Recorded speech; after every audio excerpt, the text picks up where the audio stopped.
Salut mes amis, c'est Nicolas Sierra-Pica. C'est le jour de la fête des mères. Excusez-moi, j'ai une petite trachéite et j'aimerais aujourd'hui m'entretenir avec vous sur la question suivante. Un chrétien peut-il porter une arme? Je fais ça dans le contexte où vous l'avez sans doute entendu. Nous sommes au mois de mai 2022. Il y a eu un terrible massacre dans une école primaire américaine avec 19 morts, dont 17 enfants. C'est absolument abominable. Et un peu comme pour la tuerie du Bataclan, il y a eu un délai d'environ 40 minutes. Dans la tuerie du Bataclan, l'armée et la police ont été empêchés d'agir ensemble, et pendant que les gens discutaient de qui avait la prérogative sur qui, eh bien, les assassins massacraient les gens. Il y a eu à peu près 80 morts, enfin, c'est abominable. Là, c'est pareil, pendant 40 minutes, il n'y a pas eu d'intervention de la police, ce qui a fait poser beaucoup de questions. Vous savez qu'aux États-Unis, il y a le second amendement qui autorise les Américains à porter les armes. J'ai fait une étude là-dessus concernant Rick Joyner, je crois que c'est la vidéo numéro 36, Rick Joyner qui dit il faut que les chrétiens forment des milices pour pouvoir se défendre parce qu'il va y avoir une guerre civile. Donc je vous renvoie à cette vidéo, c'est pas trop l'objet d'aujourd'hui, mais c'est quand même un corollaire à cette question du chrétien qui peut ou pas porter des armes. Vous savez que dans la Bible, on a des exemples de gens qui ont porté des armes. La Bible nous dit que le juge ne porte pas l'épée en vain. Porter l'épée, ça signifie que le juge peut exercer la justice, voire même en prenant une vie, parce que c'est dans ses prérogatives, c'est dans les choses qu'il peut faire, et ça fait partie des choses que la société doit faire si elle veut se débarrasser de certains problèmes. Alors, ça part dans tous les sens parce qu'il y a beaucoup de questions connexes. On va déjà commencer par poser les choses simplement.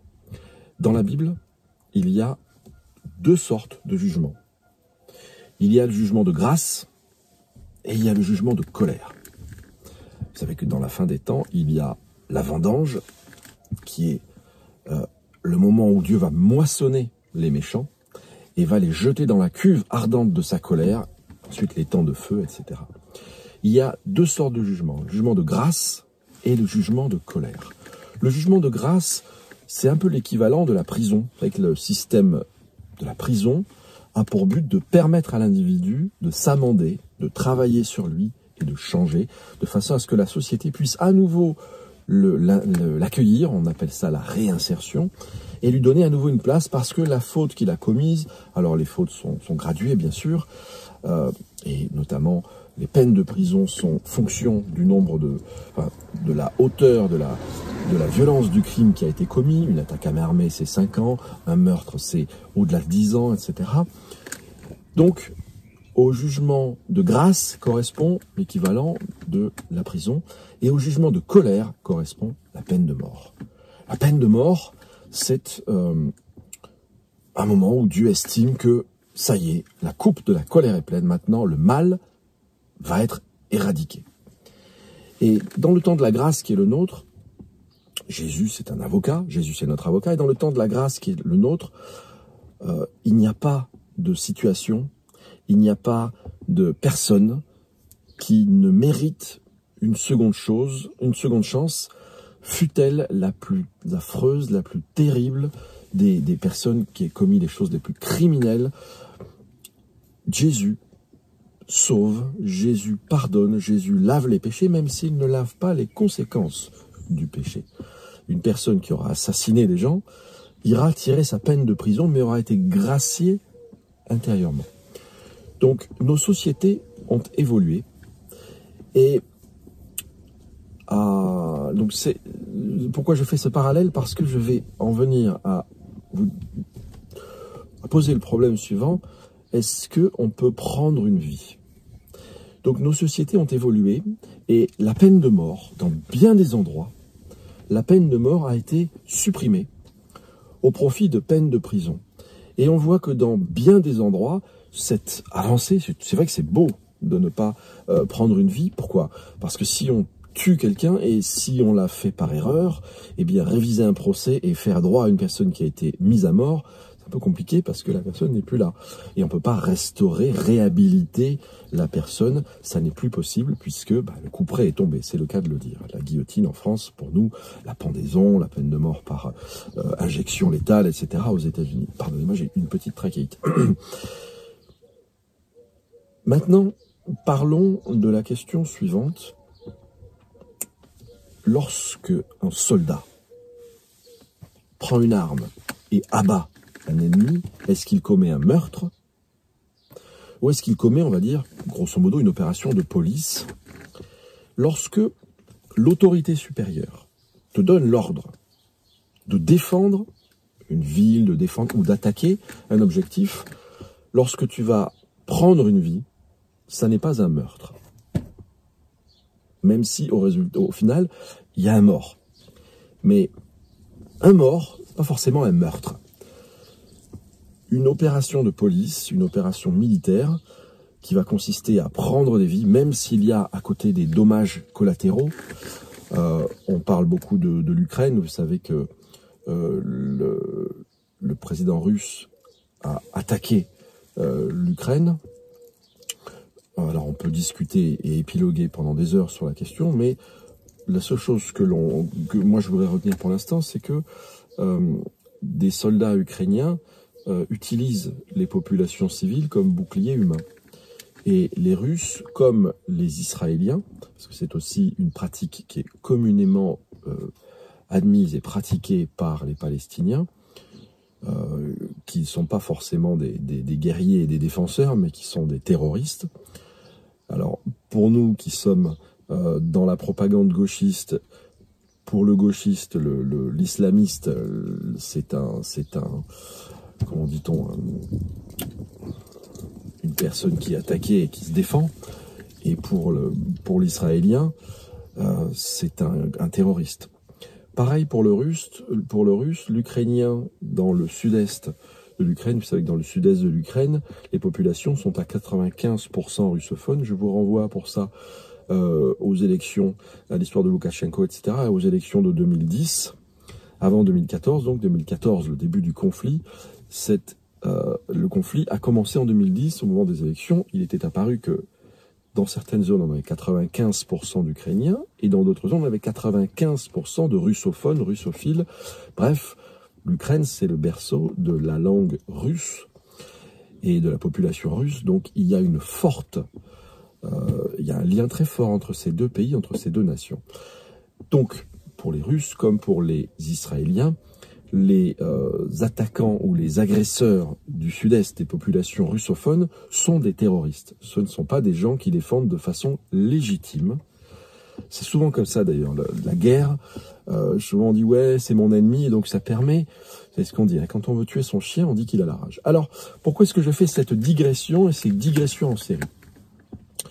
Pour faire la distinction entre un meurtre ou un assassinat et une mort qui fait partie d'une opération de police et qui est justifiée, on revient au procès de Nuremberg, et qui est justifiée par le fait que la personne agit sur ordre. Donc quand la personne agit sur ordre, ça n'est pas un assassinat, c'est une mort qui intervient dans le cadre d'une opération de police. Vous m'avez suivi jusque-là? Très bien. Donc maintenant j'en viens à la question initiale. Est-ce qu'un chrétien peut porter une arme? Qu'est-ce que c'est qu'une arme? Une arme, c'est le prolongement de la main. Et c'est ce qui permet d'aller se défendre, ce qui permet de chasser. Ça ne vous aura pas échappé, je le dis dans la vidéo numéro 36, ça ne vous aura pas échappé que les champions olympiques de tir à l'arc sont entraînés par des évangéliques, et ce sont des évangéliques, vous savez que dans toute la littérature jeunesse et dans tous les films et livres dystopiens, on voit des héroïnes, surtout les filles d'ailleurs, qui sont très habiles dans le tir à l'arc. Le tir à l'arc, une arme, c'est quand même une arme, hein. L'arc est une arme, et c'est une arme qui est utilisée pour la chasse. Et bien souvent, donc il faut commencer par faire ce distinguo. Il y a l'arme de guerre et il y a l'arme de chasse. Et parmi ces deux types d'armes, il y a l'arme de défense. Alors, répondons à la question, est-ce qu'un chrétien peut porter une arme? Oui, bien sûr, un chrétien peut porter une arme. Dans le cadre de son métier, on voit lorsque Jean-Baptiste exhorte les soldats, et il ne leur dit pas « renoncez à votre métier, cessez de porter une arme », non, il leur dit, pour faire acte de repentance réelle, et pour être agréé devant Dieu, pour être agréé par Dieu, il leur dit « ne faites pas usage de la force, n'allez pas racketter les populations, soyez droits et justes, et utilisez votre arme dans le cadre de vos prérogatives normales. » On a, dans l'histoire du monde, l'histoire de l'Église un peu dévoyée, on a l'histoire d'ordres de chrétiens, souvent de chrétiens de nom, qui étaient armés ou qui formaient des ordres armés. On raconte que les chevaliers teutoniques se faisaient baptiser la main droite hors de l'eau. Pourquoi la main droite hors de l'eau? Parce que c'était la main qui portait l'épée. Qu'est-ce que ça veut dire? Qu'est-ce que ça signifie, ce symbole? Ça signifie qu'ils n'avaient pas remis à Dieu leur arme, ils ne s'étaient pas donné entièrement à Dieu. Parce que si tu laisses quelque chose, ça n'appartient pas à Dieu, et il ne peut pas le prendre. Donc ça ne peut pas être sanctifié. Donc ça n'avait aucune valeur devant Dieu. C'est important de le dire comme ça. On lit dans les évangiles que Pierre sort une épée et prend l'oreille d'un des gardes qui vient s'emparer de Jésus. Jésus le guérit. Jésus ne lui reproche pas d'avoir une épée. D'ailleurs, il dit, prenez une épée maintenant, parce que Jésus était avec eux, la protection de Dieu était avec eux. Ensuite, la protection de Dieu se retirant, car quelque part, ils allaient se déplacer en groupe, et ils allaient être souvent, c'était comme ça, entre deux villes, on se déplaçait, et donc c'est là qu'étaient les brigands qui attaquaient. Et vous savez que l'épée romaine, c'est un glaive qui fait à peu près 1 mètre de long, ces épées servaient à tout. Il n'y avait pas de canif, de couteau suisse, il n'y avait pas de couteau de cuisine, tout ça, c'était des épées qui servaient un peu à tout, et qui servaient notamment à faire les repas. Donc, si vous avez 2 épées, cela suffit. Hein, c'est ce que disent les disciples, et Jésus dit, voilà, c'est un peu naturel de posséder une épée parce que, eh bien, ça a un effet dissuasif. C'est là que les armes deviennent intéressantes dans leur effet dissuasif. Maintenant, prenons un exemple extrême. Un chrétien peut-il porter une arme, et donc un chrétien peut-il utiliser une arme? Prenons donc la question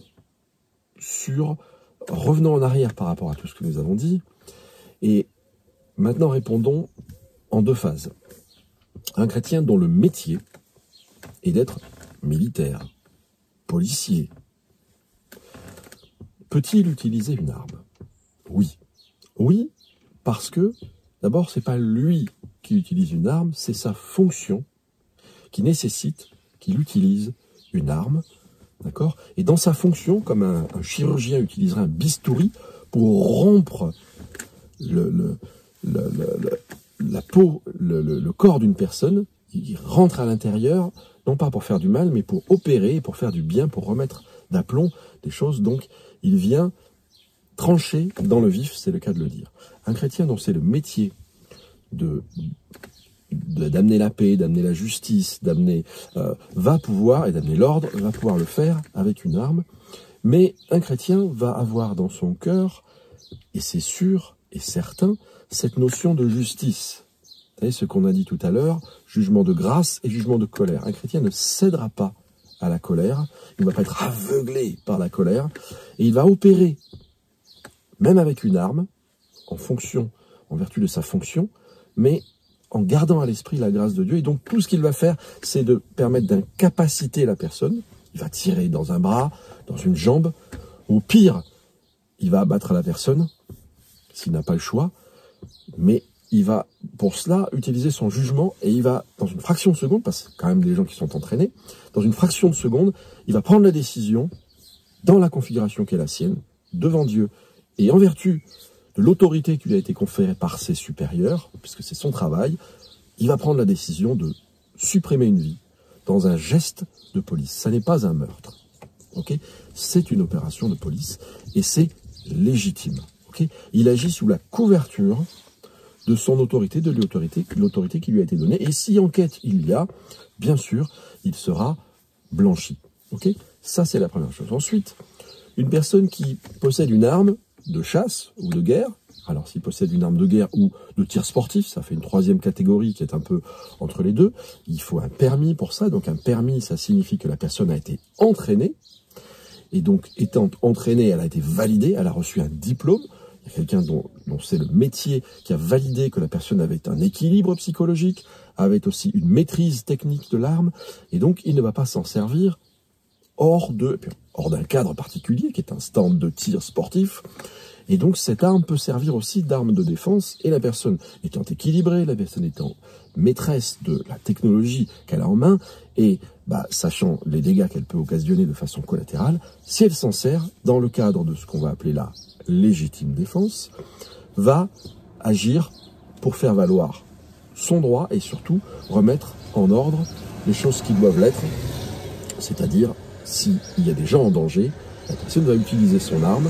On voit même des policiers utiliser avec beaucoup de parcimonie et beaucoup d'hésitation leur arme de service quand ils sont témoins de certaines choses, parce que ça devient compliqué, parce que nous sommes dans une situation, dans une époque où le mal est appelé bien et le bien est appelé mal, donc c'est un peu compliqué.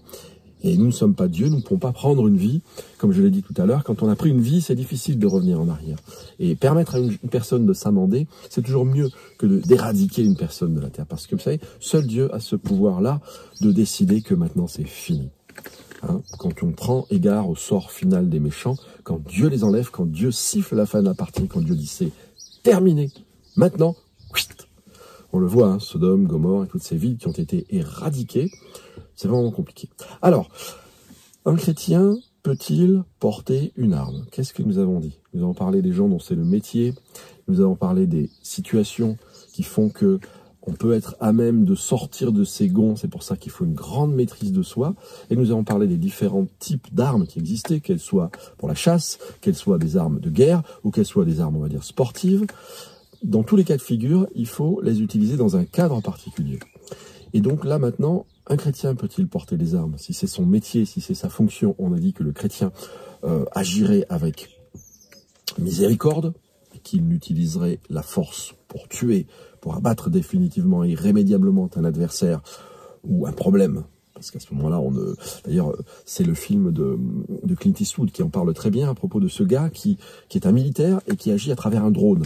Alors là, et d'ailleurs, on le voit de plus en plus de nos jours, nos civilisations sont hypocrites parce que on est contre la peine de mort. Ceci étant dit, on exerce la peine de mort constamment. Je parlais l'été dernier avec un chrétien qui travaillait dans l'armement et qui m'expliquait que nous avions, nous Français, mis au point un système. Donc, nous sommes pour la peine de mort. Arrêtons de nous voiler la face. Nos gouvernants vendent des armes. Les Américains, les Biden et tout ça. Oh, c'est pas bien d'utiliser des armes, c'est pas bien. Et eux, ils vendent des armes à des gens qui vont s'en servir contre la deuxième plus puissante armée du monde. Donc ils vont tuer des Russes, il va y avoir des dégâts, des victimes collatérales, donc des gens qui vont mourir parce que les Russes vont aller éradiquer ces menaces, tout en mettant en péril la vie des civils qui sont autour, parce que on sait très bien que ces gens qui sont des résistants ukrainiens, qui soi-disant agissent pour protéger leur pays, là aussi il faudrait prendre la jeunesse du conflit, bref, vont mettre en danger des gens autour d'eux. Et donc nos États, nos pays sont bien hypocrites, qui fustigent la peine de mort, qui ont aboli la peine de mort, et qui, d'un autre côté, pratiquent la peine de mort. C'est-à-dire que des opérations qui impliquent le décès de civils ou de populations d'armées, par exemple quand vous avez il ne se passe pas un mort, dans une opération au Sahel ou n'importe quoi sans qu'un ministre n'ait donné son feu vert. Ok ? Mais vous avez, par exemple, je prends un exemple simple, vous avez une opération militaire contre un camion qui contient 20 gus, d'accord, qui est quelque part dans le désert du Sahel. Et dans ce camion, il y a des enfants de 12 ans qui ont été raptés de force et qui ont été armés de force par ces chefs de guerre. Quelque part, on pourrait faire quelque chose avec eux. On pourrait les réhabiliter. On pourrait travailler avec eux pour les ramener à la vie civile et leur redonner une seconde chance et une seconde vie parce que quelque part, ce sont des victimes, ce ne sont pas des coupables, même s'ils ont perpétré des crimes. Vous comprenez ce que je veux dire ? Or, bien hypocritement, nos nations se débarrassent d'un problème en appuyant sur un bouton. Et alors, c'est ce que me racontait ce gars l'été dernier. Nous avons mis au point un canon roulant, donc qui est capable, en se déplaçant, télécommandé depuis Paris, est capable de frapper des cibles qui sont à des dizaines de kilomètres, ou même des centaines de kilomètres, je ne sais plus, est capable de géolocaliser et de suivre en temps réel près de 50 000 objets, d'accord, dans les airs et au sol. Ce sont des systèmes électroniques de guerre, des armes ultra sophistiquées, mais d'une puissance et d'une létalité dont nous n'avons pas l'idée, et heureusement d'ailleurs. Est-ce qu'un chrétien peut travailler dans l'armement et collaborer, se rendre coupable, par association, de quantité de meurtres? Vous voyez, on pourrait poser la question comme ça, puisque c'est une arme. Et ce garçon avec qui je parlais, et qui habitait 6 mois dans une ville, 6 mois dans une autre, parce qu'il pouvait travailler où il voulait, et il gagnait des sommes. Je ne vous dis pas le salaire qu'il se faisait, ce garçon, puisqu'il lui travaillait dans l'informatique. Il collabore à ce système. Il a du sang sur les mains, indirectement. Même si, encore une fois, c'est la force légale. D'accord ? C'est pas la force, mais la force légale. Vous savez, ce que disait le roi. Dieu est mon roi. Qu'est-ce que c'est qu'un pays? Qu'est-ce que c'est que la frontière d'un pays? On a quantité de pays dont les frontières sont artificielles, ont été établies. Vous savez, c'est Nimrod, un grand chasseur contre l'Éternel. Nimrod, c'était le début des premiers empires. Qu'est-ce que c'est qu'un empire? Un empire, c'est quelqu'un qui a conquis par la force des terres qui n'étaient pas à lui, qui s'en est emparé, qui a établi des fortifications autour, qui a établi son droit par la force sur des serfs, des esclaves, qui ont demandé à ce seigneur de guerre sa protection contre d'autres seigneurs de guerre, et donc qui a établi des villes. La Bible dit que la ville est aussi une malédiction, ça c'est un autre sujet, mais ces seigneurs de guerre qui les protégeaient, donc qu'est-ce que nous avions? Nous avions le village, souvent avec l'église ou le lieu de culte au milieu, et des fortifications autour. C'est comme ça que toutes nos villes ont été conçues. C'est comme ça que toutes nos nations ont été conçues, avec nos frontières, avec les gardes aux frontières. Ça, la légitimité de bien des familles royales, de bien des pouvoirs, vient de la force. Il ne vous aura pas échappé d'ailleurs, on appelle ça l'héraldique, l'interprétation des drapeaux. Si vous observez les drapeaux des différentes nations, la plupart de ces drapeaux portent une étoile à 5 branches. Une étoile à 5 branches dans l'héraldique, dans la typologie, dans la symbolique héraldique. L'étoile à 5 branches, c'est un signe d'une révolution. Une révolution, c'est pas une réformation. La réformation, ça établit un changement de l'intérieur, un peu comme un feu qui couvrait, qui ferait un changement doux, en douceur, pacifique. Tandis qu'une révolution, ça consiste à retourner un pouvoir et en mettre un autre à la place, par la force. Vous savez que dans quantité de pays, lorsque un tyran était renversé, un autre tyran prenait la place et décimait la famille en place, le tyran et sa famille, et ses bras droits, par la force, et les assassiner. Et c'est comme ça qu'on arrive à des nations, etc. Donc, Dieu est mon droit. C'est-à-dire, moi, je rends des comptes qu'à Dieu. On verra là-haut. Donc, on en arrive à des questions un peu plus fines et un peu plus délicates concernant la responsabilité individuelle. C'est aussi ce qui est apparu lors du procès de Nuremberg. Certains nazis disaient, mais nous, on ne faisait qu'obéir aux ordres. Pourtant, Dieu prend acte, et Dieu a placé dans chaque homme la pensée de l'éternité, Et en chaque homme, il a placé ce qu'on appelle la conscience. Tu as une conscience, tu sais que tu fais le mal, tu sais que tu es en train de prendre une vie ou d'agir de façon coercitive, tu agis par force, tu utilises ta force, la force que tu as acquis par ton droit, la force que tu as parce que tu es investi de cette autorité, et tu es en train d'agir en forçant, en manipulant et en supprimant des vies de gens qui sont plus faibles que toi. Et c'est pour ça que l'on dit que l'armée, la police est là pour protéger le pouvoir, pour établir, pour établir un rempart de protection contre le pouvoir et ordonner la vie civile, et l'armée est là pour protéger les civils. Ok, c'est ce qu'on dit, en théorie. Alors, et je termine, est-ce qu'un chrétien peut porter une arme? Moi, je répondrai sans hésiter oui. Est-ce qu'un chrétien peut être un militaire? Je répondrai sans hésiter oui.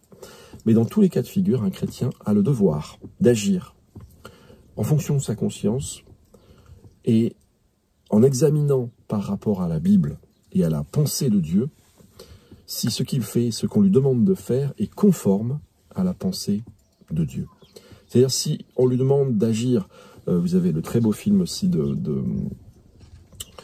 Mel Gibson, pardonnez-moi, je suis un peu fatigué ce matin, très beau film de Mel Gibson, où cet adventiste va être obligé d'aller sur un champ de bataille, mais faisant objection de conscience, c'est le terme exact. Moi, j'ai été objecteur de conscience aussi, je peux le dire, ça m'a obligé à faire 2 années de service militaire au lieu d'en faire 1. D'ailleurs, les gens se sont moqués de moi pendant ce qu'on appelle les 3 jours, ce qu'on appelait les 3 jours. Bref, les 3 jours, c'était tout le monde se réunit pour faire un temps de classe. Et là, à l'issue de ces 3 jours, on décide dans quelle arme on va travailler. L'arme, c'est l'armée de l'air, l'armée de terre, la marine, etc. Et moi, j'ai eu droit à ma petite humiliation publique parce que j'ai dit que je voulais pas porter d'arme, parce que j'étais contre le fait de porter une arme et surtout, non pas forcément de la porter, mais de m'en servir. Voilà, maintenant, je ne serais pas gêné de porter une arme, mais je serais peut-être gêné de m'en servir, effectivement. On va terminer là-dessus. Donc, ce gars qui faisait objection de conscience allait sur le terrain des opérations en pleine guerre et allait sauver des vies. Que ce soit des vies américaines ou que ce soit des vies japonaises. Et ça, c'est beau et ça, c'est important. Un chrétien peut-il porter une arme? Oui. Un chrétien peut-il s'en servir? Oui. Mais, encore une fois, il le fera sous le regard de Dieu, inspiré par le Saint-Esprit. D'accord? Et alors, maintenant, on va terminer par un exemple simple. Et c'est souvent comme ça, c'est ce qu'on appelle la technique de désinformation par saturation. Dans toutes les discussions, on vous présente l'appartement témoin, c'est-à-dire l'argument massu.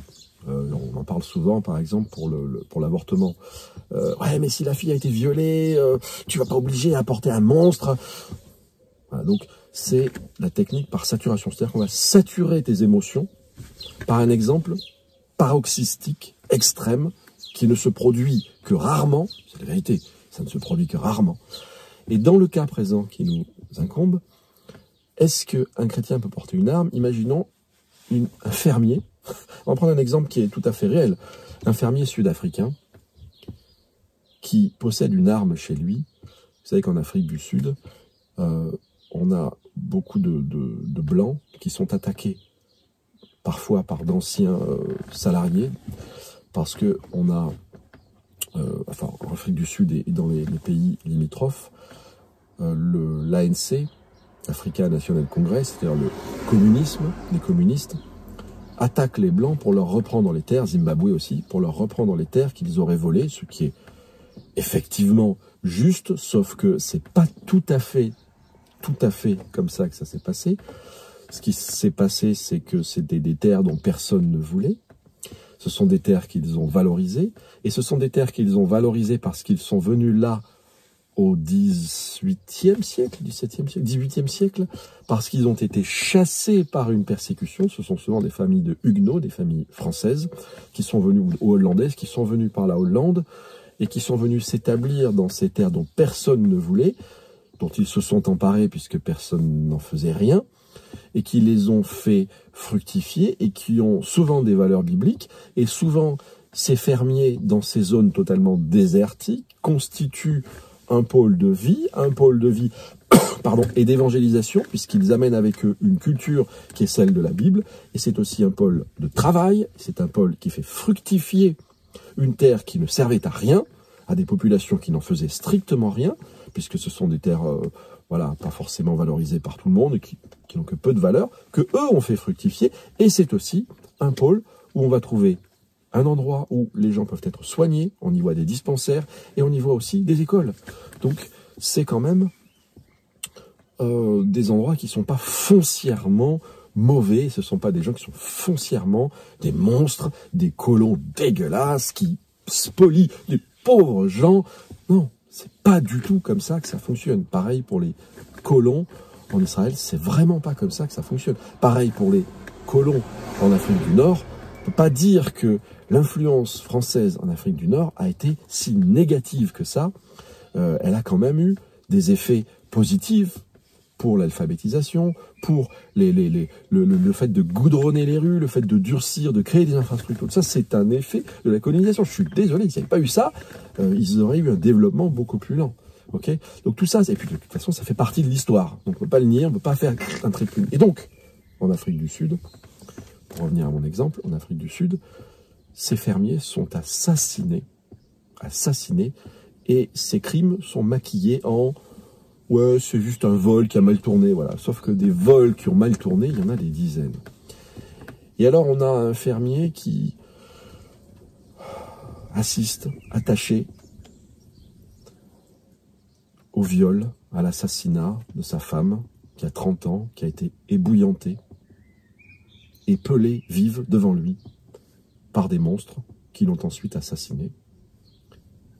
Et ces choses-là se produisent pas une fois, pas deux fois, mais de nombreuses fois. Donc ce sont des meurtres pires que crapuleux, c'est abominable. Et donc cet homme possède chez lui une arme. Regardez encore ce qui s'est passé la semaine dernière en Israël. Les résistants palestiniens aux méchants colons israéliens, les résistants palestiniens que nous adulons, ont lancé des pierres pour lapider un papa qui promenait son bébé dans une poussette sous prétexte qu'il était un méchant colon, que donc, étant un Israélien, il doit mourir. Donc ils ont lapidé et le père et l'enfant. Vous pouvez voir les photos, c'est monstrueux, monstrueux.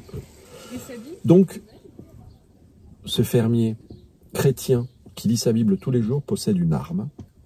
Et c'est la nuit, il est 2 h du matin, il entend du bruit, il a des chiens, les chiens aboient, il possède une arme et il y a 3 hommes qui viennent masqués, qui sont peut-être pour l'un ou deux d'entre eux de ses anciens employés, qu'il a bien traités pendant des années, il leur a donné un bon salaire par rapport à ce qui se fait dans le pays, il les a bien traités, il a été juste, il a été équitable envers eux, seulement il est dans une terre, selon African National Congress, selon les communistes qui ont pris le pouvoir là-bas, et les gens qui chauffent les foules, c'est pas sa terre, il est indésirable.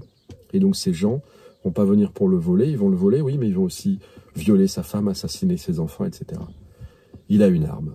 Est-ce que vous croyez qu'il va leur sauter dessus en disant « Nom de Jésus, tu t'en vas » ou est-ce que vous croyez qu'il va peut-être prendre une arme et s'en servir? Répondez à cette question. Vous avez 2 heures. Je passerai relever les copies dans 2 heures. À bientôt, c'était Nicolas Sierrapica pour répondre à cette question. Un chrétien peut-il avoir une arme et s'en servir? Compliqué, hein. J'ai mis sur Facebook un listing des principaux massacres de population, de génocide, qui ont été précédés, donc les Rwandais, les Tutsis, au Laos, au Cambodge, etc., en Chine, évidemment en Allemagne pendant le Troisième Reich, etc., qui ont été précédés de lois qui interdisaient aux civils de posséder une arme. Peu de temps après, quelques mois, quelques années après que ces lois interdisent aux civils de posséder une arme, il y avait ces génocides. Le génocide était orchestré en amont par des gens qui avaient fait en sorte de désarmer les populations civiles. Et on en vient au second amendement américain. Le second amendement américain permet au peuple américain, par la loi, par le second amendement, de posséder une arme pour s'en servir contre les autorités, si d'aventure les autorités devenaient illégitimes, méchantes, mauvaises. C'est l'origine de la guerre civile. Guerre civile dont il faut rappeler que les démocrates, qui sont les champions du socialisme et des causes sociales, les démocrates étaient ceux qui prônaient l'esclavage, tandis que les républicains étaient contre l'esclavage. Il faut le dire. N'oubliez pas, c'est important de le préciser.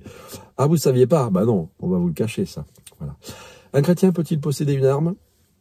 La question reste ouverte, la question reste entière.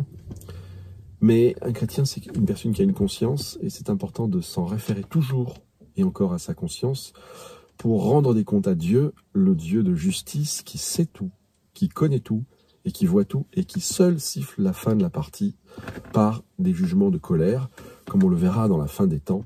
À ma droite, les brebis, et à ma gauche, les boucs. Les uns pour la vie éternelle, car j'ai eu faim, vous m'avez donné à manger, j'ai eu soif, donc œuvre de justice. À ma gauche, les boucs, allez à l'enfer, car j'ai eu faim, vous ne m'avez pas donné à manger, etc. La justice et l'injustice. Ok? Un chrétien peut-il posséder une arme? La question reste entière, mais le Dieu qui sait, qui voit tout et qui a placé en nous une conscience éclairée par son Saint-Esprit, même dans une époque de ténèbres où on appelle le bien mal et le mal bien, ce Dieu sait et voit tout. Et je terminerai par ce rappel de Nuremberg, puisqu'on va s'acheminer vers un Nuremberg 2.0. Vous ne pouvez pas dire que vous ne saviez pas. Et votre conscience vous accuse ou vous justifie devant Dieu. Bonne journée, c'était Nicolas Sierra Pika. À bientôt.